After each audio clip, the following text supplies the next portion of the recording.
Hello friends, आज से हम स्टार्ट कर रहे हैं नंबर सिस्टम।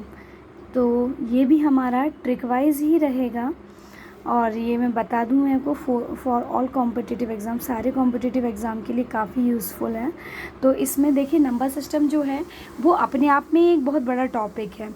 तो मैं इसको पहले 3 पार्ट में डिवाइड करके पढ़ाऊँगी। पहले मैं आपको क्लासिफिकेशन यानी वर्गीकरण पढ़ाऊँगी। वर्गीकरण का मतलब होता है कि कौन सी नंबर प्राकृतिक नंबर है यानी नेचुरल नंबर है या रियल नंबर है या होल नंबर है। तो ये सारी चीज़ क्लासिफिकेशन में आती है। यूनिट डिजिट कौन सी होगी या ज़ीरो कितने आएंगे यूनिट में, ये सारी चीज़ें आपको यूनिट डिजिट में मिलेगी। और डिविजिबिलिटी रूल, ये भी मैं इसको ट्रिक के साथ पढ़ाऊँगी और अपडेट जो टॉपिक्स रहते हैं जैसे क्वेश्चंस आ रहे हैं उस टाइप में पढ़ाऊँगी, पुराने सिस्टम से नहीं पढ़ाऊँगी। तो चलिए आज से मैं क्लासिफिकेशन से आपका क्वेश्चन स्टार्ट करती हूँ। नंबर सिस्टम का फर्स्ट पार्ट से पढ़ना शुरू करते हैं। तो प्लीज़ एक ही रिक्वेस्ट है कि वीडियो को लाइक एंड सब्सक्राइब करें। मैं आगे आपको बहुत अच्छे अच्छे क्वेश्चंस प्रोवाइड करूँगी। तो चलिए स्टार्ट करते हैं। प्रथम प्राकृत ये 111 पूर्ण संख्याओं के योग का इकाई अंक ज्ञात कीजिए। कि योग का इकाई अंक ज्ञात करना है। तो अब मैंने बोला आपको पहले मैं इनसे रिलेटेड आपको क्वेश्चंस बताऊंगी, फिर मैं उसके बाद लेवल हाई करूंगी। तो इन क्वेश्चंस को भी मैं ऐसे ही नहीं पढ़ाऊंगी, इन क्वेश्चंस को मैं ट्रिक वाइज पढ़ाऊंगी। तो चलिए स्टार्ट करते हैं हम क्वेश्चन। तो देखिए इसके लिए सबसे पहले जो एक फॉर्मूला है, क्या लिखा है, प्रथम 111 पूर्ण संख्या। यदि हम पूर्ण संख्या की बात करें तो पूर्ण संख्या क्या होती है, पूर्ण संख्या जो होती हैं वो शुरू होती हैं ज़ीरो से। 0, 1, 2 ये पूर्ण संख्याएं होती हैं। ये पूर्ण संख्याएं होती हैं जो कहाँ से शुरू होती है, ज़ीरो से शुरू होती है। 0 टू इनफाइनाइट जाएगा, लेकिन हमको बोला गया है 111 संख्याओं का हमको प्लस निकालना है। तो वो कैसे सॉल्व करेंगे, तो इसके लिए मैं आपको फॉर्मूला बता रही हूँ। क्या है फॉर्मूला होता है प्रथम n प्राकृत संख्याओं के लिए, पूर्ण संख्याओं के लिए n इंटू प्रथम n पूर्ण। आप भी अपने नोट्स में इनको लिख के रखिए, क्योंकि जैसे ही वैकेंसीज़ आएंगी अभी से ही आप थोड़ा थोड़ा पढ़ाई करिए। तो जब हम वैकेंसीज़ आएंगी तब तक के लिए हम पूरे तरीके से तैयार होंगे। तो देखिए संख्याओं का योग का जो फॉर्मूला होता है वो ये होता है n इंटू n+1/2। तो ये जो n है ये n होता है नंबर ऑफ डिजिट्स। ठीक है, n क्या होता है, नंबर ऑफ डिजिट्स। तो ये नंबर ऑफ डिजिट्स जो है वो हमारे पास टोटल कितनी होंगी, देखिए 0 से ले रहे हैं 111 तक के नंबर लेना है हमको, यानी 110 तक होगा टोटल नंबर हमारे पास। क्या हो जाएंगे, n जो टोटल नंबर होगा वो हमारा 110 होगा। ठीक है, तो हम क्या कर देंगे, ये n के प्लेस में हम रख दें 110। ठीक है, इनटू ये 110 + 1/2। आई होप आ रहा होगा आपको समझ में। देखिए हमेशा रोज़ मैं एक ही बात बोलती हूँ कि आपको फर्स्ट क्वेश्चन में बस दिक्कत होगी। ये हो गया हमारा 111, इसको डिवाइड करिए, ये 2 1 ज़ा 2 और ये 2 55 ज़ा। ठीक है, तो ये इसका हम इंटू करके जो भी लिखेंगे लेकिन हमें इंटू नहीं करना है। देखिए हमें 2.5 घंटे में 1-2 क्वेश्चन ही नहीं सॉल्व करने हैं। तो हमें क्या करना है, 200 लगभग हमें 120 क्वेश्चन सॉल्व करने हैं। हमें पता क्या करना है, इकाई का अंक यानी यूनिट नंबर। अब देखिए 1 है और ये 5 है, तो ऑब्वियसली 1 का इंटू 5 में होगा, तो यूनिट नंबर क्या आना है हमारा, यूनिट नंबर जो आना है वो क्या है, 5 आना है। तो इस टाइप से इन क्वेश्चंस के ऑप्शन दे रखेंगे कि सपोज़ ए में 5 है, बी में 6 आ रहा है और सी में 0 ले लीजिए, डी में ले लीजिए 7। तो हमारा आंसर क्या हुआ, ए 5 हमारा आंसर हुआ। आई होप आया होगा आपको ये क्वेश्चन समझ में। तो अब मैं नेक्स्ट अलग टाइप का आपको क्वेश्चन बता रही हूँ, तो डेफिनेटली आपको ये क्वेश्चन समझ में आएंगे।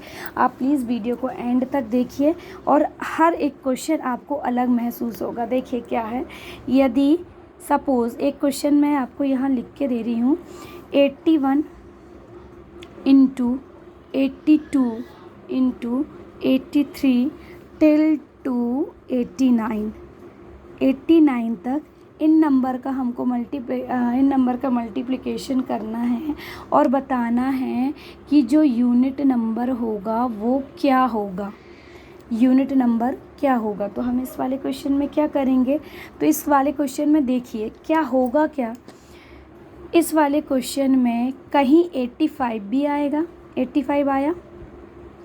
अब यदि ये 85 है, इसका किसी भी एक नंबर से इंटू होगा, देखा लिखा हुआ 81 से लेके 81 से लेकर 89 तक है, यानी 82 भी आया होगा। ठीक है, कहीं 82 भी आया होगा और 85, और जब 2 और 5 साथ में मिलते हैं तो ये क्या बना देते हैं, ये बना लेते हैं 10, यानी यूनिट नंबर क्या बना लेते हैं, ये यूनिट नंबर 0 बना लेते हैं। तो जब भी हमारे पास ऐसी वाली कंडीशन क्रिएट हो रही है तो इस कंडीशन में हमें क्या करना है, हमें इस वाली कंडीशन में नंबर ऑफ 5 ढूंढना है कि 5 है कि नहीं, और नंबर ऑफ 2 ढूंढना है कि 2 है कि नहीं, और कितने 5 हैं कितने 2 हैं वो देखना होता है। तो देखिए 5 और 2 यदि हमें मिल गया तो बात ही ख़त्म। जब ऐसी केस होता है 5 भी मिल रहा है और 2 भी मिल रहा है, तो always we have unit number is 0। Unit number क्या हो जाता है ऐसी कंडीशन में, यूनिट नंबर 0 ही होता है। ठीक है, आई होप आया होगा क्वेश्चन समझ में। अब एक और अलग टाइप का क्वेश्चन मैं आपको प्रोवाइड कर रही हूँ। देखिए सारे क्वेश्चन बहुत अच्छे हैं क्योंकि मैं आपको इतना अच्छे से एक्सप्लेन कर रही हूँ, इसीलिए ये जो टॉपिक है वो टाइम टेकन है, अदरवाइज़ सारे क्वेश्चंस आपको समझ में आएंगे और आप इस टाइप के क्वेश्चन को लिख भी पाएंगे। देखिए अब मैं आगे सॉल्व कर रही हूँ इसमें। नेक्स्ट क्वेश्चन है आपका, सपोज़ 167 इंटू, ये कुछ एक नंबर लिख रही हूँ मैं, हाँ। तो इस नंबर को आप लोगों को मैं ऑप्शन दे रही हूँ और आप मुझे बताएं कि इनका इंटू करने पर क्या आ रहा है। ये मैं काफ़ी बड़ा नंबर लिख के आपको दे रही हूँ, तो अब आप देखेंगे और सोचेंगे कि how to solve this question, हम इस क्वेश्चन को कैसे सॉल्व करें। ये लिख दिया मैंने, और भी नंबर लिख दूँ क्या, चलिए और भी नंबर लिख देती हूँ, ये भी नंबर लिख दिया मैंने। अब आप बताइए मुझे कि ऐसे नंबर में सॉल्व करने के लिए कैसे कैसे क्या करोगे, आप पूरा इंटू करोगे क्या, it is not possible to multiply each and every number. ये बिल्कुल पॉसिबल नहीं है कि हम हर नंबर को मल्टीप्लाई करें। ठीक है, तो हम क्या ढूंढेंगे, अभी जस्ट मैंने आपको इस वाले क्वेश्चन में बताया था कि हमें 5 ढूंढना है, 5 को ढूंढना है और 2 को ढूंढना है, क्योंकि ये 2 और 5 मिलकर क्या बना दे रहे हैं, 0 बना दे रहे हैं। अब इसमें देखें हम, देखिए कहीं मिला हमको 5 वाला नंबर क्या, यस है यार, ये नंबर है 5 वाला, 5 वाला है 235 ये है। अब 2 वाला देखिए 2 है नहीं, 2 के साथ मिलके इसको 0 बनाना ही नहीं है ना। तो ऐसी कंडीशन में क्या करेंगे हम, सब मैं आपको ऑप्शन दे रही हूँ, इसमें ऑप्शन ए आना है सपोज़ 0, बी हो सकता है 1, सी हो सकता है 5 और डी ले लीजिए आप 4। ठीक है, चलिए 14 लिख गया, पर हमें यूनिट नंबर चाहिए तो 4। तो क्या करेंगे, इसके लिए जो नोट है ये नोट आप राइट करके रखेंगे। यदि 5 का इंटू सम संख्या से हो, सम का मतलब होता है इवन नंबर से हो, तो हमें यूनिट नंबर मिलेगा 0। मैं भी आपको सॉल्व करके दिखाती हूँ। ये 5 का नंबर यदि विषम से होगा तो हमेशा मिलेगा 5। देखिए मैं 5 की टेबल लिख के बता रही हूँ, 5 1 ज़ा 5, 5 2 ज़ा 10, 5 3 ज़ा 15। तो देखिए ये वाले नंबर जो होते हैं ये ऑड नंबर कहलाते हैं ना, और 5 4 ज़ा 20, ऐसा हम आगे तक देख सकते हैं। तो ये देखिए जो इवन नंबर है, यदि हमने इवन नंबर का इंटू किए तो क्या मिला हमको 0, इवन नंबर का इंटू किए तो क्या मिला हमें 0। लेकिन यदि ऑड नंबर विषम संख्याओं का किए हैं तो यूनिट नंबर क्या मिला 5। तो देखिए इसमें सारी जो नंबर्स हैं ये सारे के सारे क्या हैं, ऑड नंबर हैं।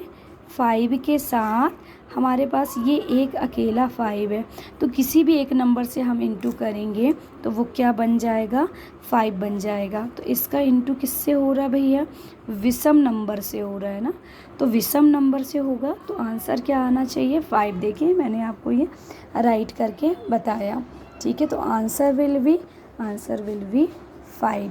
आई होप ये 3 अलग अलग टाइप के क्वेश्चंस आपको समझ में आए होंगे। तो प्लीज़ वीडियो को लाइक करें और मेरे चैनल को सब्सक्राइब करें। मैं बहुत मेहनत से वीडियो बनाती हूँ और आपके लिए बहुत अच्छे और सिलेक्टेड क्वेश्चन लेके आती हूँ। यदि आप कॉम्पिटिटिव एग्ज़ाम की तैयारी कर रहे हैं तो डेफिनेटली आपको इसका ज़रूर इन टाइप के क्वेश्चंस आपको देखने को मिलेंगे एग्ज़ाम में। Thank you for watching.